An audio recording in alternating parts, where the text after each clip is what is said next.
Hello hi ಎಲ್ಲರಿಗೂ ನಮಸ್ಕಾರ. Welcome back to Darshan Bhoomike YouTube channel. ಎಲ್ಲರಿಗೂ ನಮಸ್ಕಾರ. ಇವತ್ತು ನೋಡಿರ್ತೀರ ನಮ್ಮ ಅಕ್ಕನ ಡೆಲಿವರಿ ಆಗಿದೆ. ಪಾಪು ನೋಡೋಕೆ ಹೋಗ್ತಿದ್ದೀವಿ. ಯಾವತ್ತು ವಾಣಿ ವಿಲಾಸ್ ಹಾಸ್ಪಿಟ್ಲಿಗೆ ಹೋಗ್ತಿದ್ದೀವಿ. ಇಲ್ಲಿಂದ 1 ಅವರ್ ಬೇಕು ಇಲ್ಲಿಂದ. ಓಕೆ, ಬೈ ಒನ್ ಸ್ಟೆಪ್ ಆಗಿ ತೋರಿಸ್ಕೊಳೋಣ. ಆಟೋ ಬುಕ್ ಮಾಡ್ಕೊಂಡು ಹೊರಟಾಗಪ್ಪ ತುಂಬ ಟ್ರಾಫಿಕ್ ಜಾಮ್ ಇತ್ತು. ಅಂದ್ರೂ ನಾನು ನಮ್ಮ ಅಕ್ಕ ನಮ್ಮ ಯಜಮಾನ್ರು ಎಲ್ಲರೂ ಹಂಗೂ ಮಾತಾಡ್ಕೊಂಡು ಹೊರಟ್ವಿ. ಬುಡ್ಡ ಬೇರೆ ತುಂಬ ತೀಟೆ ಮಾಡ್ತಿದ್ದ. ಸಖತ್ ತೀಟೆ ಮಾಡ್ತಿದ್ದೆ. ಇವನು ತೀಟೆ ನೋಡೋಕ್ಕಾಗಲ್ಲ. ಅವನಂತ ಒಳ್ಳೆ ಮಂಗ್ ಕೊಡ್ದಂಗೆ ಆಗ್ಬಿಟ್ಟೈತೆ. ಅವನಂತೂ ಫುಲ್ ಸೈಲೆಂಟು. ಮನೆಯಿಂದ ಬೆಳಗ್ಗೆನೇ ಹೊರಟಿದ್ವಿ. ನೈಟ್ ಆಯಿತು ನೋಡಿ. ಕೊನೆಗೆ ಈ ಚಳಿಲಿ ಜ್ಯೂಸ್ ತಗೊಂಡಿದ್ದೀನಿ ಕೊನೆಗೆ. ಓಕೆ, ಇಬ್ಬರು ಮನ್ಗನ ಅಂತ ಬಂದಿದ್ದೀವಿ. ನೋಡಿಟ್ಟು ಮನ್ಗಕ್ಕೆ ಟೈಮ್ ಒಳಗಡೆ ಗಂಡು ಮಕ್ಕಳೆಲ್ಲ ಬಿಡಲ್ಲ, ಹೆಣ್ಮಕ್ಳೇ ಬಿಡೋದು. ಹೆವಿ ಟೈರ್ಡ್ ಆಗಿಬಿಟ್ಟಿದ್ವಿ. ಭೂಮಿ ಅಂತೂ 3 to 4 ಡೇಸಿಂದ ಇಲ್ಲ ಹಾಸ್ಪಿಟ್ಲಲ್ಲೇ ಇದ್ದಾಳೆ. ನಾನು ಬಂದು 2 ದಿನ ಆಯ್ತು ಇವತ್ತಿಗೆ. 2 ದಿನ ಎಲ್ಲ ಕಣ್ಣಿಗೆ ವ್ಲಾಗ್ನ ಮಾರ್ನಿಂಗಿಂದ ಕಂಟಿನ್ಯೂ ಮಾಡ್ತೀವಿ. ಹಾಯ್ ಮಾಡ್ತೀವಿ. ಇವಳೆ ನಮ್ಮ ಅಕ್ಕ ಭೂಮಿ. ಹೆಂಗೆ ಅನಿಸ್ತು ಇಷ್ಟು ದಿನ ಇದ್ದಿದ್ದು ಫೀಲ್? ಚೆನ್ನಾಗಿತ್ತು ಫೀಲ್. ಪಾಪುನ ಇವಾಗಲೇ ತೋರ್ಸೋದು ಬೇಡ, ತೋರ್ಸಲ್ಲ ನಮ್ಮ ಕಡೆ ಪಾಪುನೆಲ್ಲ. ನೆನ್ನೆನೇ ವಿಡಿಯೋ ಮಾಡಬೇಕಿತ್ತು, ಆದರೆ ಹೆವಿ ಲೇಟ್ ಆಯಿತು. ಬಂದಿತ್ತು ನಿದ್ದೆನೇ ಇತ್ತು. ನಿದ್ದೆನೇ ಇರಲಿಲ್ಲ. ಫುಲ್ಲು ಸುಸ್ತಾಗಿ ಹೋಗ್ಬಿಟ್ಟಿತ್ತು.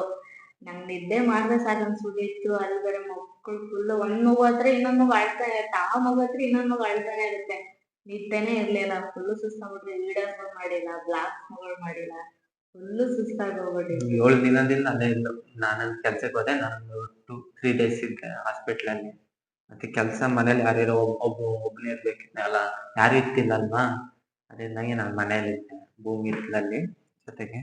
ಅಂದರೂ ಆರಾಮಾಗಿ ಡೆಲಿವರಿ ಆಯಿತು. ಸಿಸರಿಂಗ್ ಆಗಿದೆ. ಅದೇ ಫಸ್ಟ್ನೇ ನಾರ್ಮಲ್ ಆಗಿತ್ತು, ಇವಾಗ ಸಿಸರಿಂಗ್ ಆಯಿತು. ಒಳಗಡೆ ಮೋಷನ್ ಮಾಡ್ಕೊಂಡ್ಬಿಟ್ಟಿದ್ದೆ ಅಂತ ಅಂದ್ಬಿಟ್ಟು ಸಿಸರಿಂಗ್ ಮಾಡ್ತಿದ್ದೆ. ಅಲ್ಲೆಲ್ಲ ವೀಡಿಯೋಸ್ ಬ್ಲಾಗ್ ಏನು ಮಾಡೋಕ್ಕಾಗಿರಲಿಲ್ಲ. ನನಗೆ ಫುಲ್ಲು ಟೈರ್ಡ್ ಆಗ್ಬಿಟ್ಟಿದ್ದೆ. ಬಂದು ಮಲ್ಕೊಂಡ್ರೆ ಸಾಕು ಅನ್ಸ್ಬಿಟ್ಟಿತ್ತು. ಅಂದರೆ ಜಸ್ಟ್ ಬ್ಲಾಗ್ ಮಾಡೋಣ, ವೀಡಿಯೋಸ್ ಮಾಡೋಣ ನಾನು ಹಾಸ್ಪಿಟ್ಲಲ್ಲಿ ಸುಮಾರು ವಿಡಿಯೋ ಇಡಿದೆ. ಅಂದರೆ ಅಲ್ಲಿ ರೂಲ್ಸ್ ಇರುತ್ತಲ್ವಾ, ಒಳಗೆ ಹೋಗಿ ವಿಡಿಯೋ ಮಾಡಬಾರ್ದು ಅಂತ. ಅದರಿಂದಾಗಿ ಅಲ್ಲಿ ವಿಡಿಯೋ ಅಂದು ಸ್ವಲ್ಪ ಮಾಡ್ಕೊಂಡೆ ನನ್ನ ಕದ್ದು ಮುಚ್ಚಿ. ಆಕ್ಚುಲಿಯಾಗಿ ಗೌರ್ಮೆಂಟ್ ಹಾಸ್ಪಿಟ್ಲ್ಗಳಲ್ಲಿ ರೂಲ್ಸ್ ಇರುತ್ತೆ ಅನ್ಕೊಂಡಿದ್ದೀನಿ. ಹೆಸರು ನೋಡ್ಬೋದು, ಆಚೆ ಆಚೆ ಮಾಡ್ಕೋಬಹುದು. ಒಳಗಡೆ ಅಂತೂ ಮಾಡಕ್ ಬಿಡಲ್ಲ. ಅಂದ್ರೂ ಮಾಡ್ಕೊಂಡು ಹೋಗ್ಬಿಟ್ಟು ಬೈಸ್ಕೊ ಬಂದಿದ್ದೀನಿ. ವಿಡಿಯೋ ಮಾಡ್ಕೊಂಡು ಹೋಗ್ತಿದ್ದೆ. ಸರಿ, ಈ ತರ ಎಲ್ಲ ವಿಡಿಯೋ ಮಾಡ್ಬಾರ್ದು ಅಂತ ಹೇಳಿ ಅದೇ ವಿಡಿಯೋಸ್ ಎಲ್ಲ ಮಾತಾಡ್ಬೋದಾಗಿತ್ತು. ಮಾತಾಡಕ್ಕಾಗ್ತಿಲ್ಲ. ಫುಲ್ಲು ಒಂಥರ ಸೌಂಡು.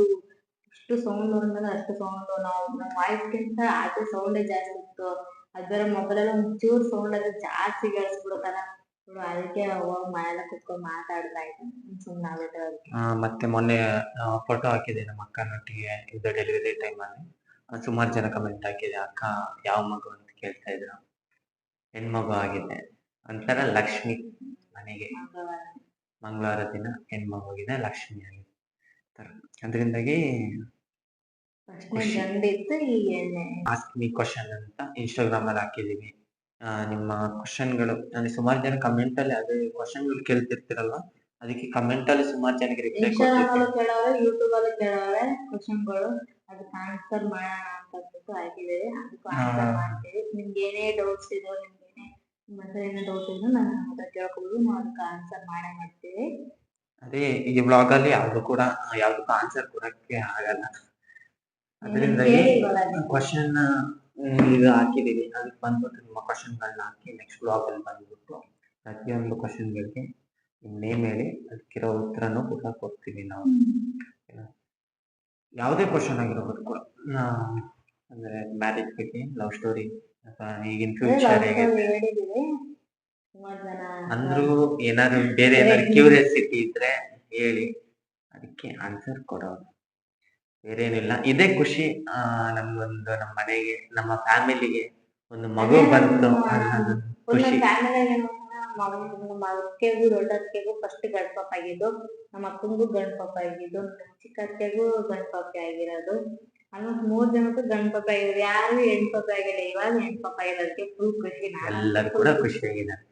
ಹೆಣ್ಣು ಗಂಡು ನೆಮ್ಮದಿ ಇರ್ತದೆ ಸಾಕು. ನಿಮ್ದೇಗಿರ್ತಿ ಜೊತೆಗೆ ನಾವಿಬ್ರು ನಮ್ಗೊಂದು ಇವ್ನ್ ಬಸ್ಸ ಗಂಡೆ ಬರ್ಬೇಕು, ಹೆಣ್ಣಾದ್ರೆ ಹಾಗೇನೆ. ನನಗಂತೂ ಹೆಣ್ಮಗು ಅಂದ್ರೆ ತುಂಬಾ ಇಷ್ಟ. ಇವಳಿಗಂತೂ ಗಂಡು ಮಗು ಅಂದ್ರೆ ಇಷ್ಟ. ನೋಡೋಣ ಓಕೆ ಗೈಸ್, ಈ ಖುಷಿನ ನಿಮ್ಮೊಟ್ಟಿಗೆ ಹಂಚ್ಕೋಬೇಕು ಅಂತಿತ್ತು, ಅದಕ್ಕಾಗಿ ವ್ಲಾಗ್ ಮಾಡಿದ್ವಿ. ಮತ್ತೆ ನನಗೆ ಹಾಸ್ಪಿಟ್ಲ್ ಬಗ್ಗೆ ಹೇಳ್ಬೇಕಂದ್ರೆ ತುಂಬಾ ಚೆನ್ನಾಗಿ ಟ್ರೀಟ್ ಮಾಡ್ತಾರೆ ಹಾಸ್ಪಿಟ್ಲ್ ಅಲ್ಲಿ, ವಾಣಿವಿಲಾಸ್ ಹಾಸ್ಪಿಟ್ಲ್ ಅಲ್ಲಿ. ಮತ್ತೆ ತುಂಬಾ ಸಪೋರ್ಟ್ ಮಾಡ್ತಾರೆ. ಎಷ್ಟು ಸಪೋರ್ಟ್ ಮಾಡ್ತಾರೆ ಅಂದ್ರೆ ಒಬ್ಬರು ಮುಗಿಸೋಣ ಆಗುತ್ತೆ ಅಂತಂದ್ರೆ ನಾರ್ಮಲ್ ಆಗುತ್ತೆ ಅಂತ ಹೇಳ್ತಾರೆ. ಕರ್ಕೊಂಡು ಸಿದ್ದನೇನು ಅದು ಇದು ಏನು ಮಾಡಲ್ಲ, ನಾರ್ಮಲ್ ಮಾಡ್ತಾರೆ. ಅಂತ ಸಿಚುವೇಶನ್ ಬಂದು ಅದನ್ನ ಮಾಡಕ್ ಆಗಲ್ಲ, ಏನೋ ಪ್ರಾಬ್ಲಮ್ ಇದೆ ಮಾತ್ರ ಡಿಲಿವರಿ ಮಾಡ್ತಾರೆ ಅಂತ ಚೆನ್ನಾಗಿದೆ ಹಾಸ್ಪಿಟ್ಲ್. ಫುಲ್ ನಮ್ಮ ಫ್ಯಾಮಿಲಿಯಲ್ಲೆಲ್ಲ ಅಲ್ಲೇ ಡೆಲಿವರಿ ಆಗಿರೋದು. ನಮ್ಮ ಊರ ಅಕ್ಕಂದು ಫಸ್ಟ್ ಅಲ್ಲೇ ಆಗಿರೋದು, ನಮ್ಮ ಅಕ್ಕಂದು ಅಲ್ಲೇ ಆಗಿರೋದು, ಚಿಕ್ಕಕ್ಕಿದಲ್ಲ ನೆಕ್ಸ್ಟ್ ನಂದು ಅಲ್ಲೇ ಆಗೋದು.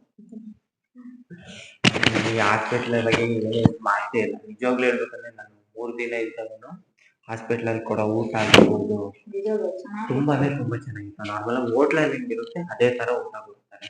ಅದು ಬಿಟ್ಟು ರಾತ್ರಿ ಹೊತ್ತಲ್ಲಿ ಬಡವರಿಗೆ ಸೈಡಲ್ಲಿ ಬಂದ್ಬಿಟ್ಟು ಬಡವರಿಗೆ ಊಟ ಕೊಡ್ತಾರಲ್ವ, ಅದು ಕೂಡ ಒಂದ್ಸತಿ ಟೇಸ್ಟ್ ಮಾಡಿ ನೋಡಿದೆ. ಅದು ಕೂಡ ನಿಜವಾಗ್ಲೂ ಸತ್ಯವಾಗ್ಲೂ ನಾನು ಆಚೆನೆ ಬಂದಿರೋದಷ್ಟು. ನಾನು ಒಳಗಡೆನೇ ಇದ್ದೆ, ಅಂದರೆ ಅಲ್ಲಿ ಗಂಡು ಮಕ್ಕಳೆಲ್ಲ ಬಿಡಲ್ಲ. ಬೇಕಾದ್ರೆ ಮಗು ನೋಡ್ಕೊಂಡು ಬರ್ಬೋದು, ಮಲಗೋಕ್ಕೆಲ್ಲ ಇಲ್ಲ.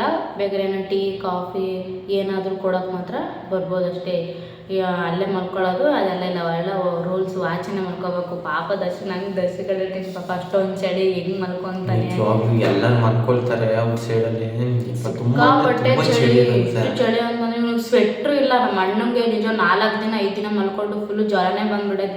ನನಗೆ ಬೇಜಾರಾಗೋಯ್ತಪ್ಪ, ಅಷ್ಟು ಚಳಿ ಇದೆ. ನನ್ನ ಗಂಡ ಹಂಗೆ ಚಳಿದ ಬರುತ್ತಾನೆ ಅಂತ ನನಗೆ ಆಗ ಬಂದು ಸ್ವೆಟ್ರು ಕೊಟ್ಟೆ.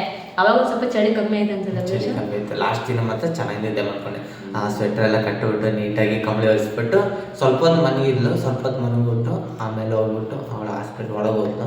ನನ್ನ ಪಾಡಿಗೆ ನಾವು ಹೊರಗಡೆ ಮನ್ಕೊಂಡು ಆಮೇಲೆ ಬೇಗ ಎದ್ದುಬಿಟ್ಟು ಇಲ್ಲ ಬೇಕಾದ ನಾಷ್ಟ ಕಾಫಿ ಟೀ ಎಲ್ಲ ತಗೊಂಡ್ಬಿಟ್ಟು ಬೆಳಗ್ಗೆ ಅಂದರೆ ಬೆಳಗ್ಗೆ ವಾಚ್ಮೆನ್ಗಳು ಸ್ವಲ್ಪ ಕ್ಲೀನಿಂಗ್ ಇರ್ತಾರೆ. ಅದರಿಂದಾಗಿ ನಾನು ಒಳಗೆ ಹೋಗ್ಬಿಟ್ಟು ಇವ್ರಿಗೆ ಕಾಫಿ ಟೀ ನಾಷ್ಟ ಎಲ್ಲ ಕೊಟ್ಬಿಟ್ಟು ಬಂದು ಅಂದರೂ ಒಂದು ಸ್ವಲ್ಪ ಆದಷ್ಟು ಟ್ರೈ ಮಾಡಿದೆ ವಿಡಿಯೋ ಹಿಡಿಯೋಕ್ಕೆ. ನನಗೆ ಆದಷ್ಟು ಪ್ರಯತ್ನ ಮಾಡಿದೆ. ರೂಲ್ಸ್ ಇದೆ, ಅವ್ರು ಹೇಳಿದ ರೂಲ್ಸ್ ಒಳಗಡೆ ಏನು ವಿಡಿಯೋಸ್ ಮಾಡೋಂಗಿಲ್ಲ. ಬೇಕಾದ್ರೆ ನೀವೇನು ಆಚೆ ಅಂದರೆ ವಾಣಿವಿಲಾಸ್ ರೋಡ್ ಆಚೆ ಮಾಡ್ಕೋಬೋದು. ಒಳಗಡೆ ಯಾವುದು ಅದು ಅಲ್ಲ ಇಲ್ಲ, ಯಾರು ಮಾಡೋಂಗಿಲ್ಲ. ಅದಕ್ಕೆ ವೀಡಿಯೋಸ್ಗೆ ಮಾಡೋಕ್ಕಾಗಿಲ್ಲ. ಅಂದ್ರೂ ಒಂಥರ ಚೆನ್ನಾಗಿತ್ತೆ.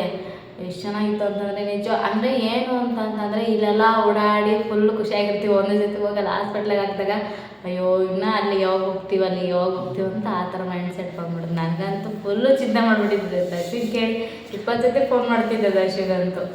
ನಾನೇನಿಲ್ಲ, ಬೆಳಗ್ಗೆ ಕೆಲ್ಸಕ್ಕೆ ಹೋಗ್ತಿದ್ದೆ ಬರ್ತಿದ್ದೆ. ಅಲ್ಲಿ ಬೆಳಗ್ಗೆ ನಾಷ್ಟ ಮಧ್ಯಾಹ್ನ ಊಟ ಕೆಲಸ ಜಾಗದಲ್ಲಿ ಸಿಗ್ತಿತ್ತು. ನೈಟಿಗೆ 2 ಮ್ಯಾಗಿ ತೊಗೊಬರುತ್ತೆ, ಮ್ಯಾಗಿ ಮಾಡ್ಕೊಂಡು ತಿನ್ಕೊಂಡು ಆರಾಮಾಗಿ ಮಾಡ್ಕೊತಿದ್ದೆ. ಅಂದರೆ 3 days ಲೀವ್ ಹಾಕ್ಬಿಟ್ಟು ಅಲ್ಲಿಗೆ ಹೊರಟೋಗ್ಬಿಡ್ತೆ ಅಕ್ಕನೊಟ್ಟಿಗಿರಲ್ಲ ಅಂತ ಹೇಳ್ಬಿಟ್ಟು. ನಿಜ ಪಾಪ ನೋಡಿದ್ಮೇಲೆ ಅಂತ ನಮಗೂ ಬೇಕನ್ನಿಸ್ತು. ನಿಂಗೆ ಅನಿಸ್ತಾ? ಅನ್ಸುತ್ತೆ. ಚಿಕ್ಕ ಮಕ್ಕಳು ನೋಡಿದ್ರೆ ಯಾರಿಗೆ ಬೇಡ ಅನ್ಸುತ್ತೆ ಹೇಳಿ. ನಿಜವಾಗ್ಲೂ ಎಷ್ಟು ಕ್ಯೂಟಾಗೋ ಅಳೋ ಸೌಂಡ್ ಆಗಿರ್ಬೋದು. ಒಬ್ಬರ ಹತ್ರ ಒಬ್ಬರು 540 ಬಿದ್ದುಬಿಡ್ತಾರೆ ಅನ್ಕೋತಿಲ್ಲ. ಒಬ್ರಿಗೊಬ್ರು ಅಳ್ತಾನೆ ಇರ್ತಾರೆ. ಸಮಾಧಾನ ಮಾಡೋಕ್ಕಾಗಲ್ಲ. ಒಂದೊಂದು ಟೈಮ್ ನಿಜ ಎಷ್ಟು ಜೋರಾಗಿ ಅಳ್ತಾರೆ ಅಂತಂದ್ರೆ ನಮಗೆ ಭಯ ಆಗ್ಬಿಡುತ್ತೆ. ಈಗ ಏನಾಯ್ತಪ್ಪ ನಮಗೆ ಅಂತಂದ್ಬಿಟ್ಟು ನಮ್ಮಮ್ಮ ಅವರೆಲ್ಲನೇ ಆಗಿಲ್ಲ, ಎಷ್ಟು ತಿಳ್ಕೊಂಡಿದ್ಯಾ ನೀನು ಅಂತ ನಿಜವಾಗ್ಲೂ ಫುಲ್ ಅಲ್ಲಿ ಹಾಸ್ಪಿಟ್ಲಲ್ಲೆಲ್ಲ ನನ್ನೇ ಹೊಗಳ್ತಿದ್ರು. ನಿಜವಾಗ್ಲೂ ಗ್ರೇಟು. ಇವಾಗಿನೆಲ್ಲ ಬರೀ ಎದುರ್ಕೊಂತಾರೆ ಹಂಗೆ ಹಿಂಗೆ ಅಂತಂತ ಇದ್ರು. ಅಂದ್ರೆ ಖುಷಿ ಆಯಿತು ಹೊಗಳಿದ್ನು. ಓಕೆ ಇದೇ ವಿಷಯನ ನಿಮ್ಮೊಟ್ಟಿಗೆ ಹೇಳ್ಕೋಬೇಕು ಅಂತ ಅನಿಸ್ತು. ಬೇರೆ ಏನೂ ಇಲ್ಲ. ಈ ಬ್ಲಾಗ್ನ ಇಲ್ಲೇ ಎಂಡ್ ಮಾಡ್ತಿದ್ದೀವಿ. ಮತ್ತು ನಮ್ಮ ಇನ್ಸ್ಟಾಗ್ರಾಮ್ ಅಕೌಂಟಲ್ಲಿ ಆಸ್ಕ್ ಮೀ ಕ್ವಶನ್ ಅಂತ ಹಾಕಿದ್ದೀವಿ. ಅದರಲ್ಲಿ ಹೋಗ್ಬಿಟ್ಟು ನಿಮ್ಮ ಕ್ವಶನ್ಗಳಲ್ಲಿ ನಾಳಿನ ಬ್ಲಾಗಲ್ಲಿ ಅದಕ್ಕೆ ಉತ್ತರವನ್ನು ಕೊಡ್ತೀವಿ. ಓಕೆ, ಬೇರೇನಿಲ್ಲ. ಈ ಬ್ಲಾಗ್ನ ಇಲ್ಲೇ ಎಂಡ್ ಮಾಡ್ತಿದ್ವಿ. ನಮ್ಮ ಚಾನೆಲ್ನ ಲೈಕ್ ಶೇರ್ ಆ್ಯಂಡ್ ಸಬ್ಸ್ಕ್ರೈಬ್ ಮಾಡ್ಕೊಳ್ಳಿ. ಇದೇ ಥರ ಸಪೋರ್ಟ್ ಮಾಡಿ. ನಿಮ್ಮ ಸಪೋರ್ಟಿಂದ ನಾವು ಇಲ್ಲಿ ಗಂಟೆ ಬಂದಿದ್ದೀವಿ. ಇನ್ನೂ ಚೆನ್ನಾಗಿ ಸಪೋರ್ಟ್ ಮಾಡಿ. ಇನ್ನೂ ಚೆನ್ನಾಗಿ ವೀಡಿಯೋಸ್ ಮಾಡ್ತೀವಿ, ಇನ್ನೂ ಚೆನ್ನಾಗಿ ಬ್ಲಾಗ್ಸ್ ಮಾಡ್ತೀವಿ. ಬ್ಲಾಗ್ ಮಾಡೋಕ್ಕೆ ಟೈಮ್ ಅಂದರೆ ಮಾಡ್ತೀವಿ. ಇನ್ನು ಮುಂದೆ ಚೆನ್ನಾಗಿ ಬ್ಲಾಗ್ ಸ್ಟಾರ್ಟ್ ಮಾಡ್ತೀವಿ. ಓಕೆ.